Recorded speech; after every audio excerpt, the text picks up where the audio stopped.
Hi friends, అందరికీ నమస్కారం. Welcome to my channel. ఈరోజు మన ఛానల్లో మరొక కొత్త రెసిపీ వచ్చేసి ఓట్స్ బిస్కెట్లను ఎలా చేయాలో చూసేద్దాం. ఇలా చేసిన ఈ ఓట్స్ బిస్కెట్లు అయితే చాలా టేస్టీగా ఉంటాయండి. మరియు హెల్త్కి కూడా చాలా మంచిది. ఇంట్లోనే ఓవెన్ లేకుండానే ఇలా పర్ఫెక్ట్గా టేస్టీగా చాలా సింపుల్గా ఈ ఓట్స్ బిస్కెట్లను చేసుకోవచ్చండి. రుచికి రుచి, ఆరోగ్యానికి ఆరోగ్యం అండి ఈ బిస్కెట్లు అయితే. మీరు కూడా ఇలా ఒకసారి ట్రై చేసి చూడండి. అలాగే ఫ్రెండ్స్, వీడియోస్ని ఫస్ట్ టైం చూస్తున్నట్లయితే ప్లీజ్ మా ఛానల్ని సపోర్ట్ చేయండి మరియు హైప్ చేయండి ఫ్రెండ్స్. మరి ఎంతో టేస్టీగా చాలా సింపుల్గా చేసుకునే ఈ ఓట్స్ బిస్కెట్లను ఇప్పుడు ఎలా చేయాలో చూసేద్దాం. ఈ బిస్కెట్లు చేయడానికి ముందుగా ఒక పావు కప్పు వరకు బెల్లాన్ని తీసుకోవాలండి ఒక గిన్నెలోకి. దీనిలోకి కొంచెం పాల మీగడను తీసుకున్నాను. దీనిలోకి కొన్ని పాలు కూడా వేసుకోవాలి. ఒక 3 టీ స్పూన్ల వరకు పాల మీగడను వేసుకోవాలి. అదేవిధంగా ఒక 2 టీ స్పూన్ల వరకు బటర్ని వేసుకున్నానండి. మీరు కావాలనుకుంటే నెయ్యి అయినా వేసుకోవచ్చు. మీరు కావాలనుకుంటే పాలు వేసుకోకుండా ఒక పావు కప్ వరకు నెయ్యి అయినా వేసుకోవచ్చండి. లేదా ఒక పావు కప్ వరకు ఆయిల్ అయినా వేసుకొని కలుపుకోవచ్చు. ఇలా విస్కర్తో మొత్తం అంతా ఒకసారి కలుపుకోవాలండి. తర్వాత దీనిపైన మూత పెట్టుకొని పక్కకు పెట్టుకోండి. ఇప్పుడు ఒక మిక్సీ జార్ తీసుకొని ఇందులోకి ఒక కప్పు వరకు ఓట్స్ని వేసుకోవాలి. ఈ ఓట్స్ వచ్చేసి నార్మల్ ఓట్సేనండి. ఈ ఓట్స్ని మెత్తగా గ్రైండ్ చేసుకోవాలి. గ్రైండ్ చేసుకున్న ఈ ఓట్స్ పౌడర్లోకి మనం నానబెట్టుకొని ఉంచుకున్న బెల్లం, పాలు, బటర్ని వేసుకోవాలండి. అదేవిధంగా ఒక 10 వరకు జీడిపప్పు, ఒక 10 వరకు బాదం పప్పులు కూడా వేసుకోవాలి.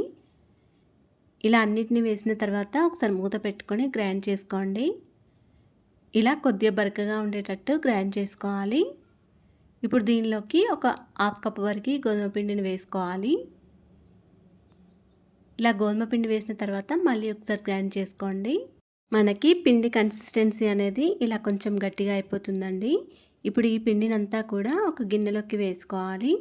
పిండిని ఒకసారి గిన్నెలో వేసిన తర్వాత కలిపి చూడండి. మనకి పిండి అనేది కొంచెం లూజ్గా అయింది కాబట్టి ఇప్పుడు దీనిలోకి మరొక పావు కప్పు వరకు గోధుమ పిండిని వేసుకోవాలి.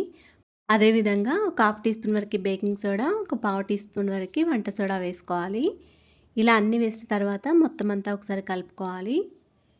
మీరు కావాలనుకుంటే గోధుమ పిండి ప్లేస్లో మైదా పిండి అయినా వేసుకోవచ్చండి. ఈ బిస్కెట్లు చేయడానికి మొత్తానికి ఒక కప్పు వరకు ఓట్స్, ఒక ముప్పావు కప్పు వరకు గోధుమ పిండి వేసుకున్నానండి. ఒకవేళ మీకు పిండి కనుక లూజ్ అయినట్లయితే కొంచెం గోధుమ పిండి వేసి కలుపుకోవచ్చండి. పిండి అనేది గట్టిగా అనిపిస్తే మరి కొంచెం నెయ్యి అయినా వేసుకొని కలుపుకోవచ్చు. ఇప్పుడు దీనిలోకి ఒక 3 టీ స్పూన్ల వరకు ఓట్స్ని వేసుకోవాలి. ఇలా ఓట్స్ వేసిన తర్వాత పిండినంతా కూడా బాగా కలుపుకోవాలి.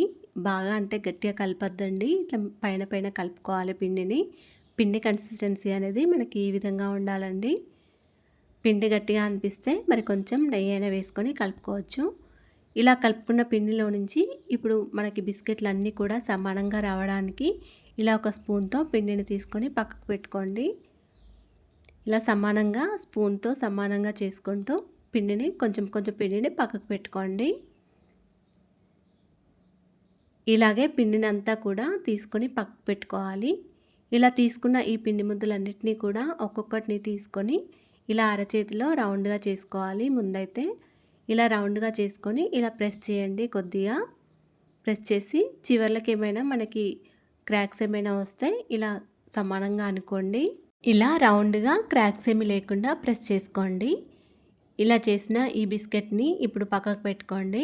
అలాగే పిండినంతా కూడా ఈ విధంగానే చేసుకోవాలండి. ఇలా చేసుకున్న ఈ బిస్కెట్లన్నింటినీ కూడా పక్కకు పెట్టుకోండి. ఇప్పుడు స్టవ్ ఆన్ చేసుకొని ఒక కడాయి లేకపోతే ఏదైనా కుక్కర్ లాంటిదైనా పెట్టుకోవచ్చండి. నేనైతే ఇక్కడ ఒక కడాయి, దాని లోపల ఒక స్టాండ్ కూడా పెట్టుకున్నాను. స్టవ్ని మీడియం ఫ్లేమ్లో పెట్టుకొని ప్రీహీట్ చేసుకోవాలి. ఇప్పుడు ఒక కేక్ ప్యాన్ లేకపోతే ఏదైనా ఒక ప్లేట్ తీసుకోవాలండి. ఇలా కేక్ ప్యాన్కి మొత్తం నెయ్యిని అప్లై చేసుకున్నాను. అడుగు మొత్తం ఇలా నెయ్యిని అప్లై చేసిన తర్వాత మనం చేసిన బిస్కెట్లన్నిటినీ కూడా పెట్టుకోవాలి. ఇలా కొంచెం దూరం దూరంగా పెట్టుకోండి. బిస్కెట్లు కొంచెం ఉబ్బి పెద్దగా అవుతాయి కాబట్టి కొంచెం దూరం దూరంగా పెట్టుకోండి. ఇప్పుడు మనం ప్రీహీట్ చేసుకొని పెట్టుకున్న ఈ గిన్నెలోకి ఈ కేక్ ప్యాన్ పెట్టుకోవాలి. ఆ కేక్ ప్యాన్ పెట్టిన తర్వాత దీనిపైన మూత పెట్టుకొని స్టవ్ని సిమ్లో పెట్టుకొని ఒక 15 మినిట్స్ వరకు బేక్ చేసుకోండి. స్టవ్ని అయితే సిమ్లో పెట్టుకొని బేక్ చేసుకోండి. అప్పుడే మనకి బిస్కెట్లు అనేవి పర్ఫెక్ట్గా బేక్ అయిపోతాయి. ఒక 10 మినిట్స్ తర్వాత మనకి బిస్కెట్లు బేక్ అయినవో లేవో ఒకసారి చూసుకోండి. బిస్కెట్లను కొంచెం వేలితో ఇలా అంటి చూస్తే మనకి కొద్దిగా పిండి పిండిగా అనిపిస్తుందండి. అందుకే మళ్ళీ ఒక 5 మినిట్స్ వరకు బేక్ చేసుకున్నాను. మళ్ళీ మూత పెట్టుకొని 5 మినిట్స్ తర్వాత మళ్ళీ మూత తీసేసి చూపిస్తున్నాను. ఇప్పుడు మనకి బిస్కెట్లు అనేవి పర్ఫెక్ట్‌గా బేక్ అయినాయండి. ఇట్లా వెనక సైడ్ ఒకసారి తిప్పి చూస్తే మనకి ఈ విధంగా బేక్ కావాలి. మరీ ఎక్కువసేపు కూడా ఉంచుకోవద్దు, మాడిపోతాయండి బిస్కెట్లు. ఇలా వెనక సైడు ఇలా ఈ కలర్ రాగానే స్టవ్ ఆఫ్ చేసుకోండి. మనకి బిస్కెట్లు అనేవి పైన కొద్దిగా పచ్చిగానే అనిపిస్తాయండి. ఇవి చల్లారిన తర్వాత మనకి క్రిస్పీగా అయిపోతాయి. ఇప్పుడు స్టవ్ ఆఫ్ చేసుకొని ఈ కేక్ ప్యాన్ని పక్కకు పెట్టుకున్న వెంటనే మళ్ళీ కడాయి మీద మూత పెట్టుకొని ఉంచుకోండి. మళ్ళీ వేడి అనేది బయటికి పోతుంది కాబట్టి మూత పెట్టుకొని ఉంచుకున్న తర్వాతనే ఈ బిస్కెట్లన్నిటినీ కూడా ఒక ప్లేట్లోకి వేసుకోండి.